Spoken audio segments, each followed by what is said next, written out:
Hey everyone, I'm Amanda, Strong Lotus Yogi, and to piggyback off of our video the other day, giving our wrist some love, we are going to practice without our wrist today. So this is a nice flow for you to practice if you are experiencing wrist pain and you need to give them a little bit of rest and a little bit of love. With the exception of perhaps utilizing them to help get us off the floor, which you can do however you see fit, we will not be utilizing the wrist to bear weight today in this flow. So go ahead and put on something comfortable, unroll your mat, and let's begin.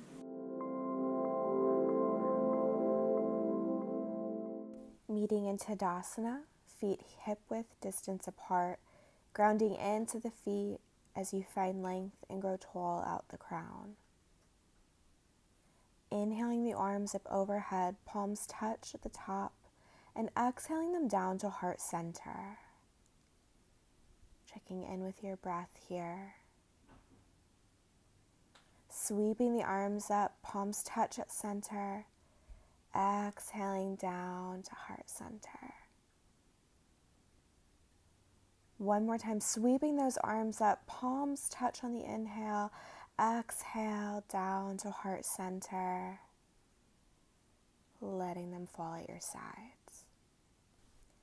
Now shifting our weight into our left foot, inhaling that right knee up into the chest, reaching around the shin, finding a drishti point so we do not fall, foot flexed, remembering to breathe, and find length up through the crown.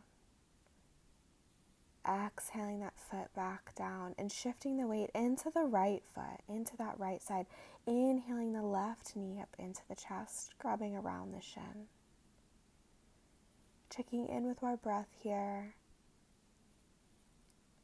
Working to grow tall. Foot is flexed. And then exhaling it down back to our mat. Meeting back into Tadasana only for a moment, then heel-toeing the feet a little farther than hip distance apart. Inhaling our arms up high overhead, palms touch at the center. And as we exhale them down to heart center, exhaling the hips down in between our feet for yogi squat. Elbows in between the knees to help find that lift in the chest. Remembering to lift up out of the pelvic floor and not sinking. We are lifting. Weight in the heels. Checking in with our breath. And then as we ground down into our heels, we're going to inhale, pushing down into them as we inhale all the way up to rise. And then exhaling our arms down to heart center. Then sweeping our arms up high on the inhale. Exhale, forward fold. Reverse swan dive to inhale all the way back up. Exhale, forward fold, sit bones high. Reverse swan dive back up to rise, finding that length. Twisting open to the right side, palms pressed like they're pushing away walls. Inhaling back to center and then exhale, twisting open to the left side like you're pushing away the walls. Inhaling back up to center and then exhaling the palms down to heart center. Sweeping the arms up high. Exhale, forward fold. Reverse swan dive, inhale all the way back up to rise. Exhale, forward fold. Reverse swan dive, inhale, reaching all the way up, palms touch. Exhale, down at your sides. Shifting that weight into your left leg as you bring the right foot up for tree pose. Only taking the foot as high as you feel comfortable, but being cognizant that we do not put it on our knee. Grounding down into that foot as you still find that length and grow tall up out of the crown. Checking in with your breath here. If you fall out of it, it's okay. Just go right back in. And now we're going to bring that right knee around to center, working it towards our chest as we keep our foot flexed. And then hinging at the hip as we exhale that foot back and long for our warrior two pose. Going only as high as we see fit to find our balance and find our length. And then exhaling that foot down onto the mat. Both legs are out straight, hinging at the hips, coming only halfway down, and then exhaling back to Tadasana pose. Shifting our weight into our right side as we work that left foot up for tree pose. Once again, only as high as we see fit, being cognizant of our knee. Finding that drishti point, something that is not moving to help us keep our balance here. Growing tall like trees with each breath.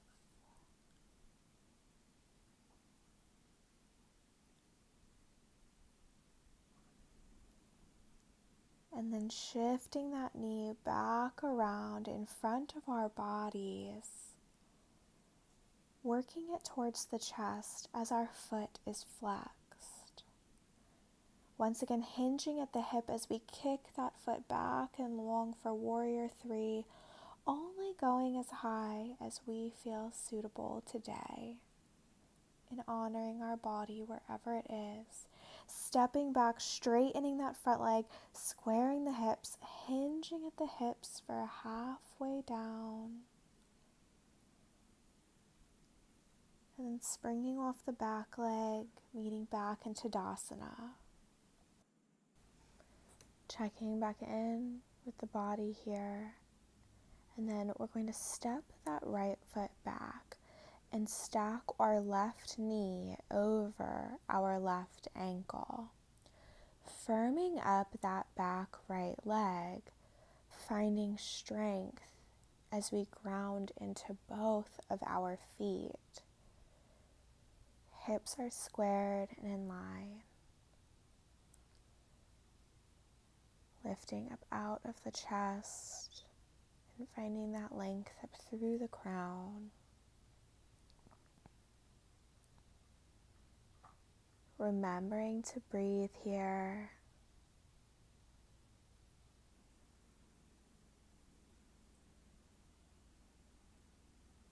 And then springing off that back foot to meet the front and stepping back that left leg.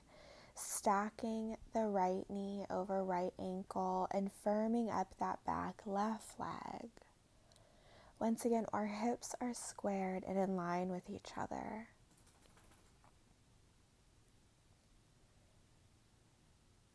Remembering to breathe. And checking in with how this side feels compared to the other.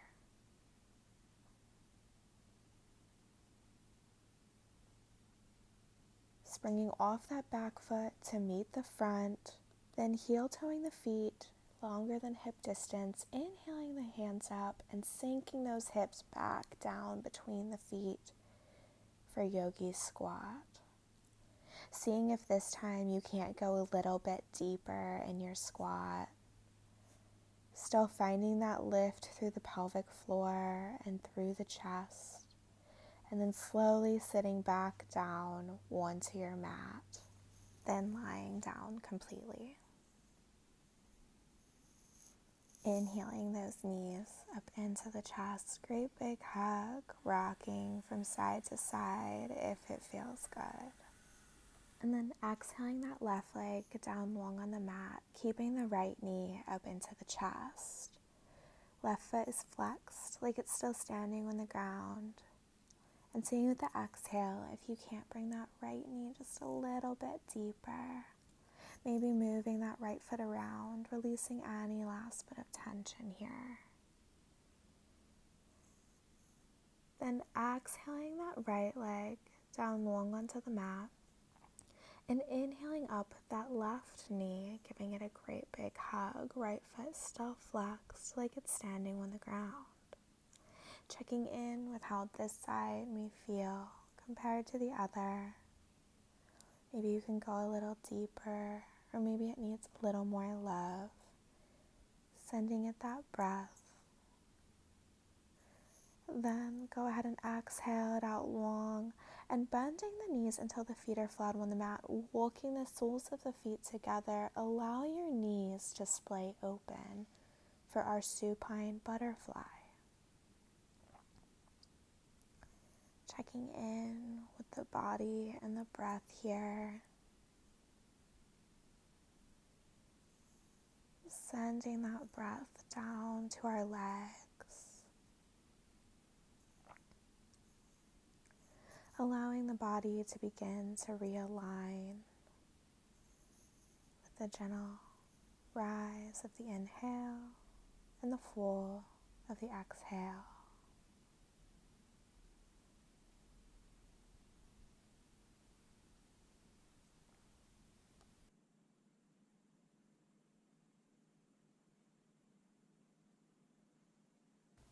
Inhaling the knees back up to center and into the chest, reaching for the outsides of the feet as you kick into the palms for happy baby. Knees still work into the armpits, keeping our spine long on the mat. Only kicking as far as we feel good today. Remembering that this should feel good. That's why we see babies smiling when they do it. Not forcing our body into anything that it doesn't want to today. Then bending those knees back into the chest for one last great big hug today. Checking back in with the breath. Feeling the rise against our thighs. And then allowing our legs to go back out long on the mat. Feet splay open however they feel comfortable. Our arms falling at our sides. Scanning our body, seeing if there isn't still some tension somewhere that we are holding on to. And with the next exhale, if we can just let it go. Working shoulders away from the ears. Taking the tongue away from the roof of the mouth. Allowing any last creases to fall away from our forehead and our eyes. Feeling ourselves melting down into the mat and into the earth with each last exhale. Sitting further back into ourselves.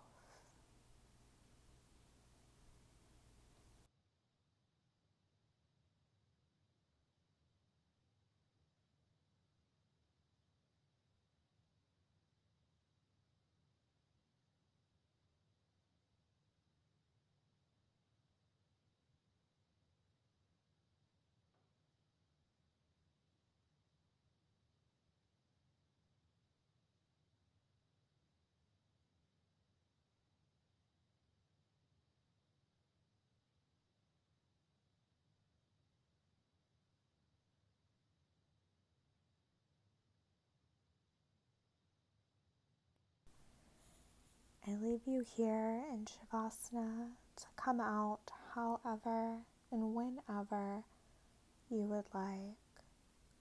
I thank you for coming and practicing with me today, and I hope you find gratitude within yourself and within your body for making it onto your mat today.